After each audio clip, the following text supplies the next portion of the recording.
Hello guys, మనకి నిన్న Punjab Kings versus Mumbai Indians match complete అయింది కదా.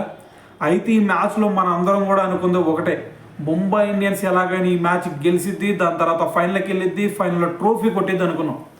కానీ నిన్న దీనికి మొత్తానికి కూడా క్వైట్ ఆపోజిట్గా చేసి చూపించాడు శ్రేయస్ అయ్యర్.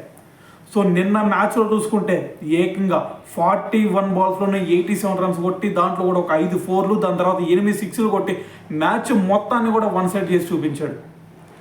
సో మొన్న మ్యాచ్లో ఓడిపోయాం, ఈసారి మ్యాచ్లో ఎట్టి పరిస్థితుల్లో ఓడేది లేదు, తాడో పేడో తేల్చుకోవాల్సిందే అని చెప్పేసి ఒక మెంటల్గా ఫిక్స్ అయిపోయి నిన్న మ్యాచ్ ఆడాడు. దాని తర్వాత ఆర్సీబీకి కూడా ఒక హెచ్చరిక జారీ చేశాడు. మీరు మమ్మల్ని మొన్న ఓడించారు అనే ఒక అమాయకత్వంతో ఉన్నారు అంటే ఖచ్చితంగా రేపు మ్యాచ్లో మేము ప్రతీకారం తీర్చుకొని తీరుతాం అని చెప్పేసి ఒక హెచ్చరిక జారీ చేశాడు శ్రేయస్ అయ్యర్ ఆర్సీబీకి కూడా. సో దీంతో మరి రేపు కనుక ఆర్సీబీ ఒక ఏమరపాటుతో కనుక ఉంటే ఖచ్చితంగా రేపు రాబోయే మ్యాచ్లో శ్రేయస్ అయ్యర్ సేన ఖచ్చితంగా ఫైనల్లో ఆర్సీబీకి కూడా షాక్ ఇచ్చే ఛాన్స్ అయితే కనిపిస్తూ ఉంది.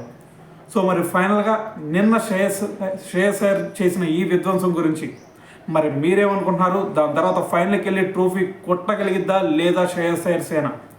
సో దీని గురించి మీరేమనుకున్నారు అనేది కింద కామెంట్ చేయండి.